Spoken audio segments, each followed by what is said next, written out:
नमस्कार, खबर चुनावी है में स्वागत है आप सभी का। चुनाव से जुड़ी तमाम अहम खबरें इस बुलेटिन में आपके सामने रखेंगे। रक्षा मंत्री राजनाथ सिंह की बात करते हैं, जो कि आज मध्य प्रदेश के चुनावी दौरे पर हैं। रक्षा मंत्री राजनाथ सिंह एमपी में चुनावी दौरे के तहत सिंगरौली और सीधी के दौरे पर रहेंगे। दोपहर 12:30 बजे सिंगरौली के बेढ़न में एक जनसभा को संबोधित करने का उनका कार्यक्रम है। इसके बाद दोपहर 3 बजे सीधी में कार्यकर्ताओं की बैठक को संबोधित करेंगे और शाम 4 बजे सीधी में ही एक जनसभा को भी संबोधित करेंगे रक्षा मंत्री राजनाथ सिंह। तो रक्षा मंत्री राजनाथ सिंह का मध्य प्रदेश का आज एक दिवसीय दौरा है, जिसके तहत सिंगरौली और सीधी में उनकी जनसभाओं के साथ साथ कुछ और कार्यक्रम तय हैं।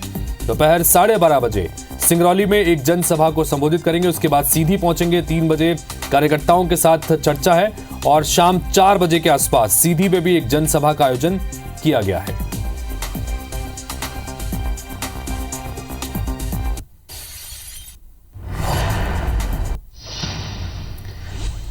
रायपुर से इस वक्त एक महत्वपूर्ण खबर मिल रही है, जहां पर 13 अप्रैल को बस्तर आ सकते हैं राहुल गांधी। छत्तीसगढ़ के लिहाज में एक महत्वपूर्ण खबर। कांग्रेस प्रत्याशी कवासी लखमा के पक्ष में प्रचार करने के लिए बस्तर आ सकते हैं राहुल गांधी। पीसीसी चीफ दीपक बैज ने इस बारे में जानकारी दी है। राहुल गांधी ने 13 अप्रैल को आने की सहमति दे दी है। जल्दी ही विस्तृत कार्यक्रम इसका जारी कर दिया जाएगा। तो चुनाव प्रचार अभियान की कमान संभालने के लिए अब राहुल गांधी भी बस्तर पहुंचेंगे। 8 तारीख को प्रधानमंत्री नरेंद्र मोदी बस्तर के भानपुरी में एक चुनावी सभा को संबोधित करने के लिए आ रहे हैं। इन सब के बीच अब कांग्रेस पार्टी के पूर्व राष्ट्रीय अध्यक्ष और सांसद राहुल गांधी 13 अप्रैल को पहुंच रहे हैं बस्तर और बस्तर में एक चुनावी सभा को संबोधित करेंगे। बस्तर से कवासी लखमा को इस बार कांग्रेस पार्टी ने मैदान में उतारा है।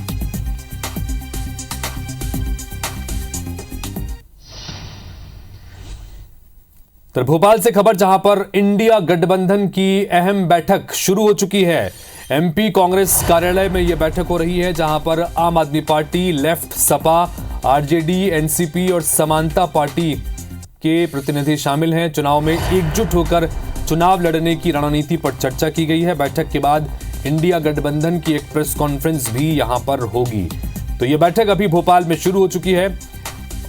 मध्य प्रदेश लीडरशिप के नेतृत्व में आज ये बैठक इस वक्त चल रही है। इंडिया गठबंधन के तमाम नेता इस बैठक में मौजूद हैं और रणनीति लोकसभा चुनाव के लिए बनाई जा रही है और इस बैठक के खत्म होने के बाद एक प्रेस कॉन्फ्रेंस भी यहां पर की जाएगी।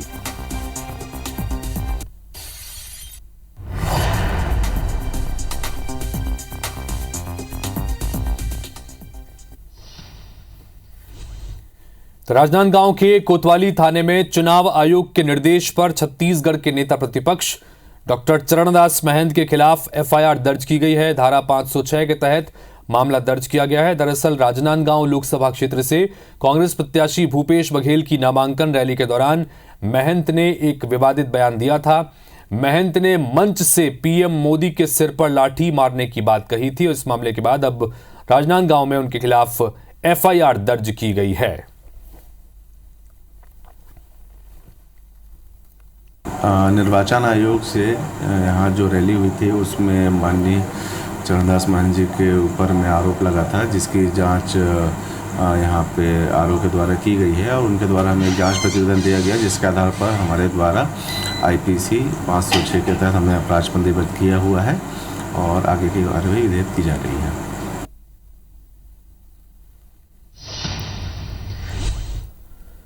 लोकसभा चुनाव से पहले मध्य प्रदेश में कांग्रेस को फिर से एक बड़ा झटका लगा है। अजय सक्सेना के बाद अब उनके पिता दीपक सक्सेना ने भी बीजेपी का दामन थाम लिया है। दीपक सक्सेना छिंदवाड़ा से 4 बार के विधायक और 2 बार के मंत्री रह चुके हैं। मुख्यमंत्री डॉक्टर मोहन यादव ने उन्हें बीजेपी की सदस्यता दिलाई है। दीपक सक्सेना कमलनाथ के गढ़ छिंदवाड़ा से कांग्रेस का बड़ा चेहरा माने जाते हैं। बता दें कि 21 मार्च को अजय सक्सेना बीजेपी में शामिल हुए, जिसके बाद ये कयास लगाए जा रहे थे कि दीपक सक्सेना भी बीजेपी ज्वाइन कर सकते हैं। वहीं बीजेपी कार्यालय पहुंचे दीपक सक्सेना ने कहा कि कमलनाथ का साथ छूट जाने से वो दुखी हैं, लेकिन बीजेपी में शामिल होने से वो खुश हैं।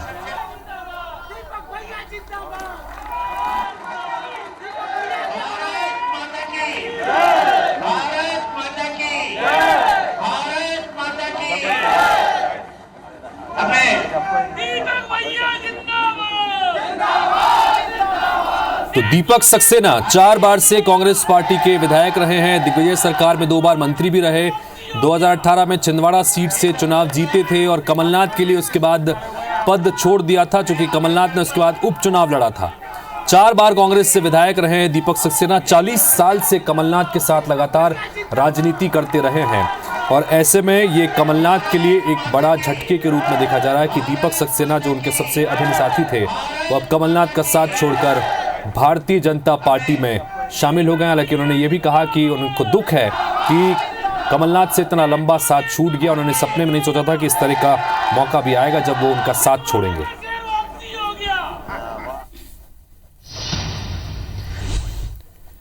भोपाल से खबर, मध्य प्रदेश में कांग्रेस को फिर से झटका लगा है। दिग्विजय सिंह के करीबी पूर्व विधायक बीजेपी में शामिल हुए हैं।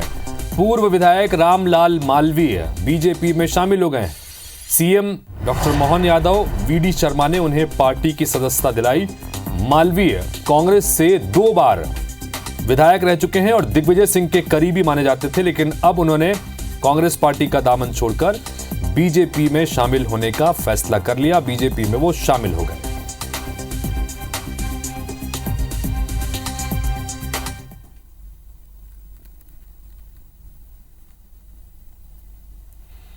तो मध्य प्रदेश में इंडिया गठबंधन को बड़ा झटका लगा है, क्योंकि खजुराहो सीट से समाजवादी पार्टी की प्रत्याशी बनाई गई मीरा यादव का नामांकन निरस्त हो गया है। कांग्रेस ने खजुराहो लोकसभा सीट गठबंधन सहयोगी समाजवादी पार्टी के लिए छोड़ी थी, जहां से सपा ने मीरा यादव को टिकट दिया और अब खजुराहो में सिर्फ वीडी शर्मा ही बीजेपी प्रत्याशी के रूप में अकेले रह गए हैं। बताया जा रहा है कि नामांकन फॉर्म, अंतिम मतदाता सूची की सत्यापित कॉपी और हस्ताक्षर नहीं होने के चलते निरस्त हुआ है। वहीं खास बात यह है कि मीरा यादव समाजवादी पार्टी की पहली पसंद नहीं थी। मीरा यादव से पहले सपा ने प्रदेश अध्यक्ष मनोज यादव को मैदान में उतारा था, जिसके भारी विरोध के बाद सपा ने विधायक रह चुकी मीरा यादव को टिकट दिया था। मीरा यादव के पति भी 3 बार विधायक रह चुके हैं। वहीं नामांकन निरस्त होने के बाद सपा प्रत्याशी मीरा यादव पति दीप नारायण यादव और समर्थकों के साथ कलेक्ट्रेट पहुंचे, जहां नाइंसाफी का आरोप लगाया। अब इस सीट पर यह देखना दिलचस्प होगा कि विपक्षी दल बीजेपी के खिलाफ किस प्रत्याशी की मदद करते हैं। दूसरी बात यह कि कांग्रेस पार्टी की तरफ से और इंडिया गठबंधन की तरफ से अब यह तय किया गया है कि इस मामले में कोर्ट जाएंगे।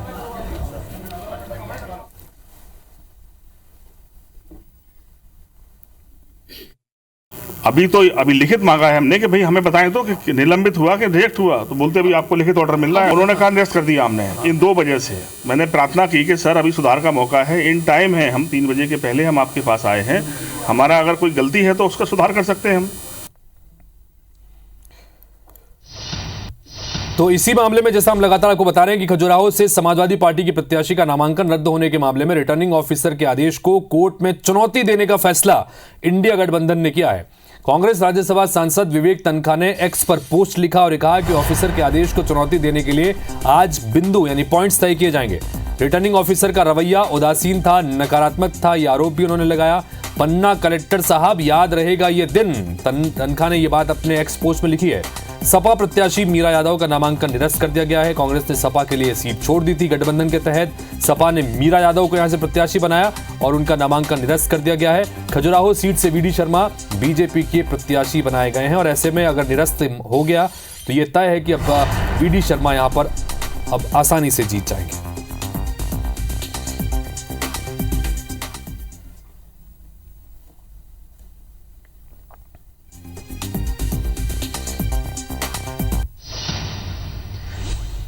तो चुनाव को लोकतंत्र का महाकुंभ कहा जाता है। देश का कोई भी नागरिक चुनाव लड़ सकता है, लेकिन इसे विडंबना ही कहा जाएगा कि नामांकन दाखिल करने से लेकर चुनाव प्रचार में इतना पैसा खर्च हो जाता है कि ये आम भारतीय के बस की बाहर की बात हो जाती है। ऐसे में जबलपुर शहर से एक ऐसा प्रत्याशी चुनाव मैदान में उतरा है जो अब तक 6 लोकसभा, 6 विधानसभा और महापौर समेत 13 चुनाव लड़ चुका है। लगातार खर्चीले होते चुनाव के चलते वो नामांकन तो दाखिल करता है, लेकिन कभी प्रचार के लिए निकलता नहीं। खर्चीले चुनाव के विरोध का उसका अपना यह तरीका है। उसका नाम भी बड़ा अनोखा है। उसे लोग 2.5 अक्षर के नाम से जानते हैं, जो कबीर के दोहे से लिया गया है। हालांकि उसका असली नाम राकेश सोनकर है। चुनाव सुधार को लेकर उसके पास कई सुझाव हैं और अब ये कितने व्यावहारिक हैं या आप उसके सुझाव सुनने के बाद ही फैसला कीजिएगा?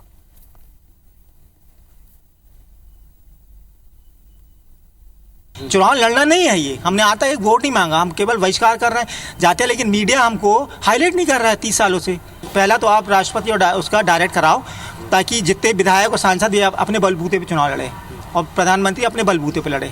प्रचार प्रसार में 1 रुपया भी ना कोई खर्च कर सके, बिल्कुल प्रतिबंध करो नोट का खर्च, कोई नहीं कर सकता प्रचार प्रसार। जिसको अपना प्रचार प्रसार करना, 5 साल आप जनता में पहचान बनाओ, हमारा ये 2 मांगे हैं। 5 साल आप जनता में पहचान बनाओ और सीधे नामांकन दाखिल करो और घर बैठो, जनता आपको निकल के वोट देगी।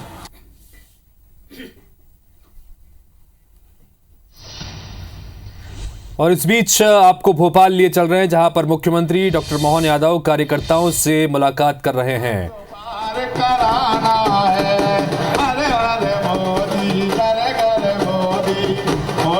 क्योंकि आज भारतीय जनता पार्टी का स्थापना दिवस है, 45वां स्थापना दिवस भारतीय जनता पार्टी अपना मना रही है। स्थापना के 44 साल पूरे हो चुके हैं और इसके चलते मध्य प्रदेश, छत्तीसगढ़ समेत पूरे देश भर में जगह जगह आयोजन किए जा रहे हैं। पार्टी की रीति नीति आम लोगों तक पहुंचाने के मकसद से कार्यकर्ताओं से लेकर तमाम नेता जो हैं अलग अलग जगहों पर कार्यक्रम में शामिल हो रहे हैं। इसी कड़ी में डॉक्टर मोहन यादव भोपाल में एक कार्यक्रम में पहुंचे हैं।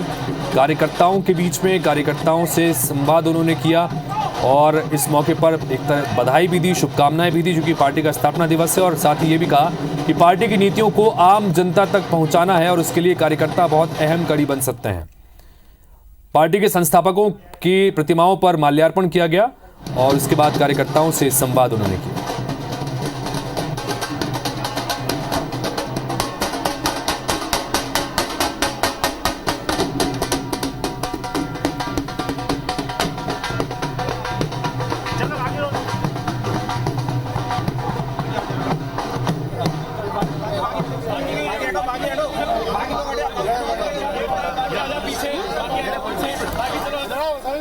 तो ये तस्वीर आपको दिखा रहे हैं हम भोपाल की, जहां पर आज अलग अलग कार्यक्रम दरअसल हो रहे हैं। आज भारतीय जनता पार्टी का स्थापना दिवस है, 45वां स्थापना दिवस आज पार्टी मना रही है और जगह जगह कार्यकर्ताओं की तरफ से कई सारे कार्यक्रमों का आयोजन किया गया है। और ऐसे ही एक कार्यक्रम में शामिल होने के लिए पहुंचे मध्य प्रदेश के मुख्यमंत्री डॉक्टर मोहन यादव, जहां पर कार्यकर्ताओं से उन्होंने बातचीत की, संवाद किया और कई जगह देख रहे हैं कि कार्यकर्ता ने फूल वूल बरसाकर उनका स्वागत किया है। इस बीच बड़ी संख्या में कार्यकर्ता मौजूद हैं, महिला कार्यकर्ता भी वहां पर मौजूद हैं स्थापना दिवस के कार्यक्रम के सिलसिले में। और इसके साथ ही पार्टी के संस्थापक सदस्यों की मूर्तियों पर माल्यार्पण भी इससे पहले मुख्यमंत्री ने किया।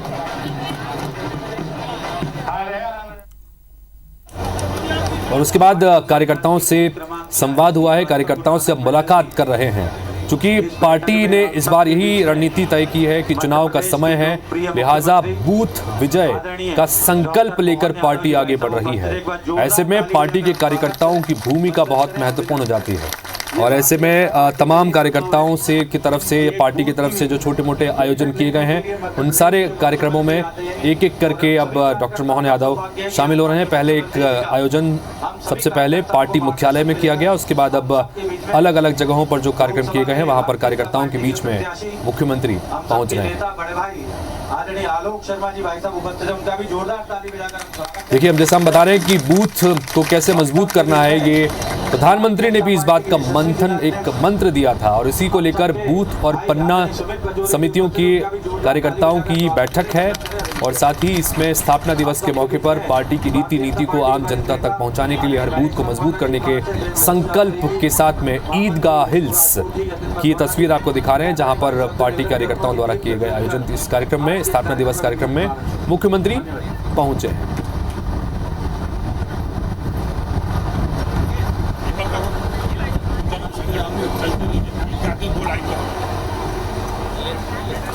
ये दोहराना है। संगठन गढ़े चलो, सुपंथ पर बढ़े चलो।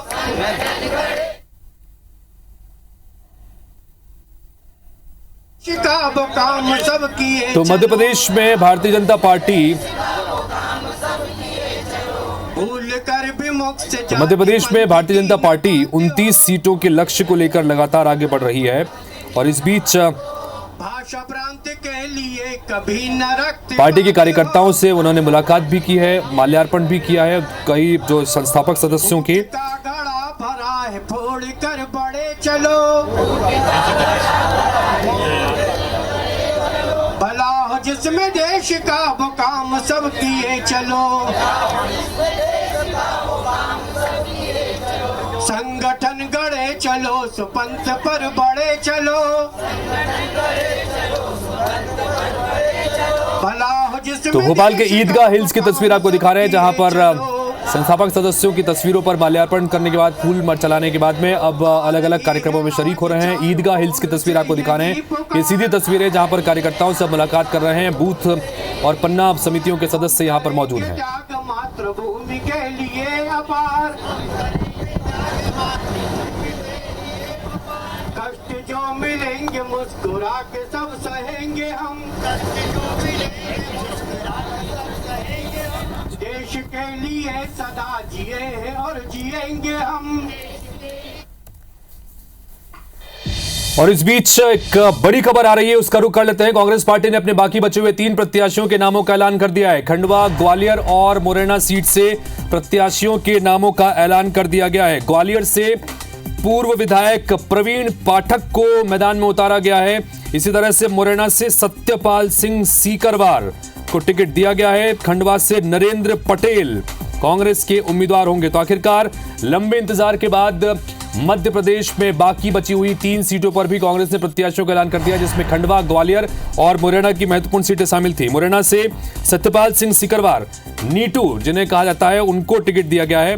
प्रवीण पाठक को ग्वालियर से मैदान में उतारा गया है, जो कि इससे पहले पार्टी के विधायक रह चुके हैं, लेकिन 2023 में इन्हें हार का सामना करना पड़ा था। इसी तरह से नरेंद्र पटेल को खंडवा सीट से मैदान में उतारा गया है। तो कांग्रेस ने अपने बाकी बचे हुए 3 प्रत्याशियों के नामों का भी ऐलान कर दिया है और इसी के साथ कांग्रेस की सभी 28 सीटों पर प्रत्याशियों के नाम अब फाइनल हो चुके हैं। लंबे इंतजार, लंबे मंथन के बाद आखिरकार खंडवा, ग्वालियर और मुरैना सीट से पार्टी ने प्रत्याशियों के नामों का ऐलान कर दिया है। ग्वालियर से प्रवीण पाठक युवा चेहरा है, इससे पहले पार्टी के विधायक भी रह चुके हैं, उनको मैदान में उतारा है। मुरैना से सत्यपाल सिंह सीकरवार और खंडवा से नरेंद्र पटेल को मैदान में उतारा है।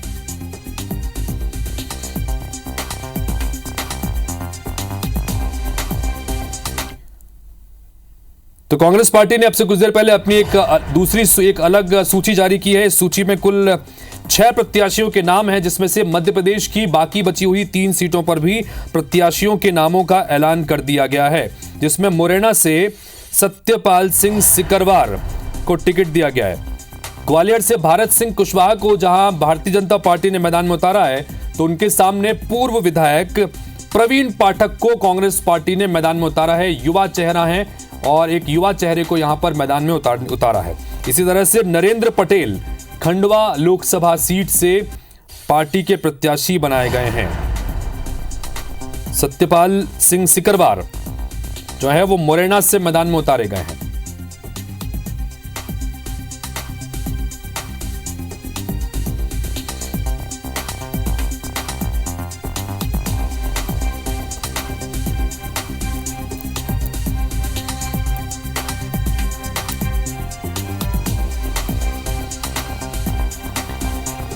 तो आखिरकार लंबे इंतजार के बाद कांग्रेस पार्टी ने अपने बाकी बचे हुए 3 सीटों पर भी मध्य प्रदेश में प्रत्याशियों के नामों का ऐलान कर दिया है और ये सूची लगातार आपको हम स्क्रीन पर दिखा रहे हैं। खंडवा, ग्वालियर और मुरैना, ये 3 सीटों पर प्रत्याशियों के नामों का ऐलान होना बाकी था और आखिरकार इस पर नामों का ऐलान कर दिया गया है। ग्वालियर से प्रवीण पाठक, मुरैना से सत्यपाल सिंह सीकरवार को मैदान में उतारा गया है। इसी तरह से खंडवा से नरेंद्र पटेल अब कांग्रेस पार्टी के उम्मीदवार होंगे।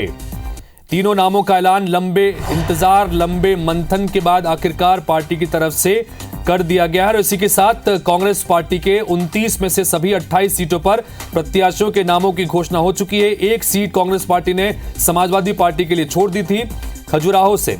नासिर गौरी हमारे साथ हमारे सहयोगी जुड़ पा सकते हैं। नासिर, 3 सीटें थी, 3 सीटों में से मुरैना और ग्वालियर, ये 2 सीटें बाकी थी जहां पर ऐलान नहीं हुआ था। ग्वालियर से प्रवीण पाठक को मैदान में उतारा गया है और वहीं सिकरवार सत्यपाल सिंह सिकरवार को मुरैना से टिकट दी गई है। जरा जानकारी दीजिए।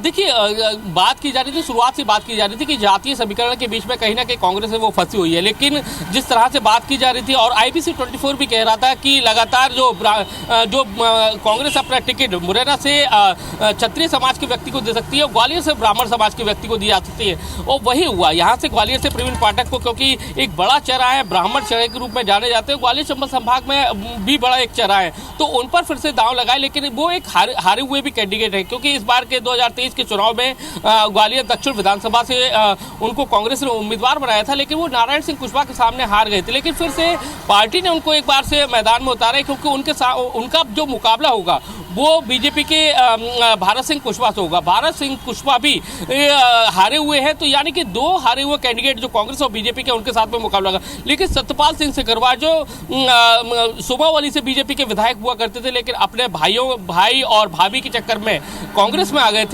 उनका मुकाबला अब शिवमंगल सिंह तोमर से होगा, क्योंकि बीजेपी ने मुरैना लोकसभा सीट से उनको उम्मीदवार बनाया और सत्यपाल सिकरवार युवा चेहरा है और कहीं ना कहीं लंबे समय से बहुत ज्यादा मंथन किया गया, कई सारी दिक्कत आई, क्योंकि हम देखें बीजेपी ने जब ग्वालियर चंबल संभाग की 4 लोकसभा सीटों पर ऐलान किया था, लगभग 1 महीने से ज्यादा का वक्त हो गया और 2-3 दिन और एक्स्ट्रा हो गए, लेकिन उसके बावजूद भी कहीं ना कहीं कांग्रेस जातीय समीकरण के बीच में फंसी हुई थी कि किसको अपना कैंडिडेट बनाया जाए। और कहीं ना कहीं ये भी बात निकल कर आ रही है कि कांग्रेस ने देरी से जो नाम घोषित किए, तो कहीं ना कहीं इसको थोड़ा सा नुकसान भी हो सकता है, क्योंकि जो बीजेपी का जो बैठकों का दौर जारी है, लगभग 40% उसने अपना बैठकों का दौर शुरू हो चुका बिल्कुल, है। यही मेरा अगला सवाल था आपसे, यही मेरा सवाल आपसे था नासिर, कि जिस तरह से ये जो नाम तय किए गए हैं काफी मंथन के बाद में, और हमारे साथ में दुष्यंत भी जुड़ के उनके पास में चलेंगे, लेकिन नासिर आपसे सवाल ये कि 2 महत्वपूर्ण सीटें जिसका आप जिक्र कर रहे हैं, ग्वालियर से प्रवीण पाठक और भारत सिंह कुशवाहा, दोनों अपना हाल ही में हुए विधानसभा चुनाव 2023 में हार गए, तो हारे हुए प्रत्याशियों के बीच में अब यहां पर चुनाव होगा। प्रवीण पाठक को यहां पर मैदान में उतारा गया, इसके पीछे क्या रणनीति रही? सत्यपाल सिंह सिकरवार को मुरैना में जो शिवमंगल के सामने उतारा गया, इसके सामने क्या रणनीति रही? इस रणनीतियों को एक बार जरा बताइए।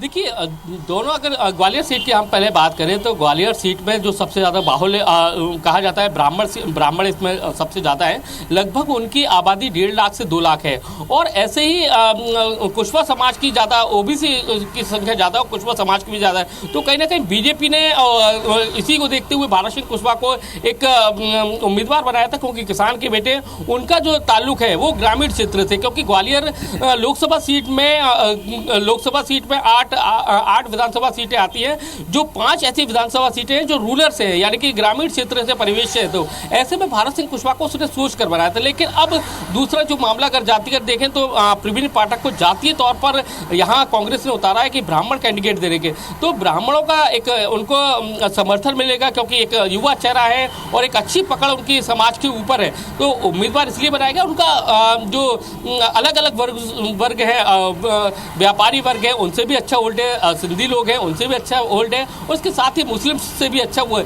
तो उसका कहीं ना कहीं लाभ मिलेगा। लेकिन दूसरी एक चीज़ ये भी है कि जो कुशवाहा और गुर्जर समाज के जो लोग रहते हैं, तो कहीं ना कहीं गुर्जर समाज के जो लोग होते हैं वो कुशवाहाओं पर ज़्यादा भरोसा नहीं करते हैं, तो कहीं ना कहीं उसका भी वोट बैंक मिलेगा। तो कहीं ना कहीं जातियों को देखकर, समर्थन को देखकर प्रवीण पाठक को कांग्रेस ने अपना उम्मीदवार बनाया, और यही हाल अगर हम मुरैना लोकसभा सीट की देखें तो मुरैना और श्योपुर लोकसभा सीट है, यहाँ से भी 8 विधानसभा सीटें आती हैं, जहाँ पर 50-50 की स्थिति में कांग्रेस और बीजेपी है, और ऐसे में एक युवा चेहरा कांग्रेस की तरफ से सत्यपाल सिंह सिकरवार को बनाया गया है, अपना कैंडिडेट बनाया गया है, तो इसका फायदा जरूर मिलेगा, क्योंकि सिकरवार जो फैमिली है ग्वालियर चंबल संभाग में राजनीतिक दृष्टि से बहुत महत्वपूर्ण कही जाती है, क्योंकि अगर हम उनके भाई को देखें तो मौजूदा विधायक हैं ग्वालियर से, ग्वालियर पूर्व विधानसभा से सतीश सिंह सिकरवार, उनकी जो भाभी है वो ग्वालियर की मेयर है डॉक्टर शोभा सिकरवार, उनके जो पिताजी है गजराज सिंह सिकरवार, वो बीजेपी से विधायक रहे।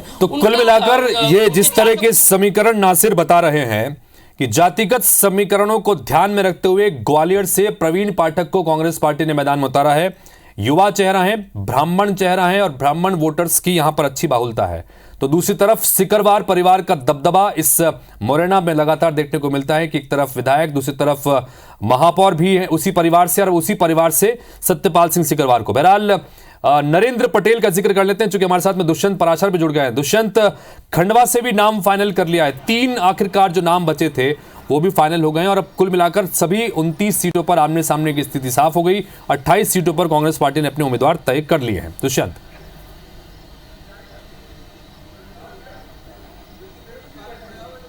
आप बिल्कुल देखिए, जिस तरीके से कांग्रेस की बची हुई 3 सीटें अभी बाकी हुई थी, और जिस तरीके से मुरैना की बात करें, ग्वालियर की बात करें, खंडवा की बात करें, तो तीनों सीटों पर फिलहाल कांग्रेस ने आम सहमति बनाकर प्रत्याशियों की घोषणा कर दी है। तीनों पर युवा प्रत्याशियों की घोषणा की गई है। जिस तरीके से अगर ग्वालियर और मुरैना की बात की जाए तो दोनों ही युवा प्रत्याशी हैं कांग्रेस की ओर से, लेकिन अगर खंडवा की बात करें तो खंडवा में भी युवा प्रत्याशी ही कांग्रेस ने उतारा है। नरेंद्र पटेल जो कि बड़वाह सीट से कांग्रेस के विधानसभा चुनाव में प्रत्याशी रह चुके हैं, और हालांकि उनको जिस तरीके से काफ़ी मशक्कत जो है वो चुनाव के दौरान करनी पड़ी थी, काफ़ी मेहनत जो है वो चुनाव के दौरान करनी पड़ी थी, लेकिन चुनाव वो जीत नहीं पाए। तो ऐसे में अब एक बार ये जरूर कि कहा जा सकता है कि मध्य प्रदेश में कांग्रेस ने ज़्यादातर ऐसे युवा चेहरों को उम्मीदवार बनाया है जो ज़्यादातर या तो विधायक रह चुके हैं या फिर विधानसभा चुनाव में हार का सामना कर चुके हैं। ये जरूर कहा जा सकता है कि मध्य प्रदेश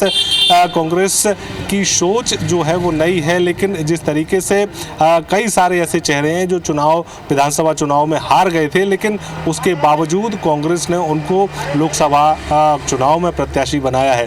नरेंद्र पटेल भी ऐसा ही नाम है। हालांकि खंडवा लोकसभा क्षेत्र से आते हैं, अरुण यादव की सीट है, और अरुण यादव ने पहले ही मंशा जाहिर कर दी थी कि वो गुना से चुनाव लड़ना चाहते हैं, लेकिन उनको फिलहाल कई सारी जो विरोध निकल कर सामने आए थे स्थानीय प्रत्याशी होने के चलते, तो ऐसे में उनको टिकट पार्टी ने वहां से नहीं दिया। लेकिन अब ये कयास लगाए जा रहे थे कि अरुण यादव जो है वो खंडवा से प्रत्याशी हो सकते हैं, लेकिन आम सहमति बनाकर अरुण यादव से सहमति बनाकर पार्टी ने, कुल मिलाकर जिस तरह से हम लगातार कह रहे हैं कि आखिरकार फाइनली उन 3 नामों पर भी ऐलान अब कर दिया गया है।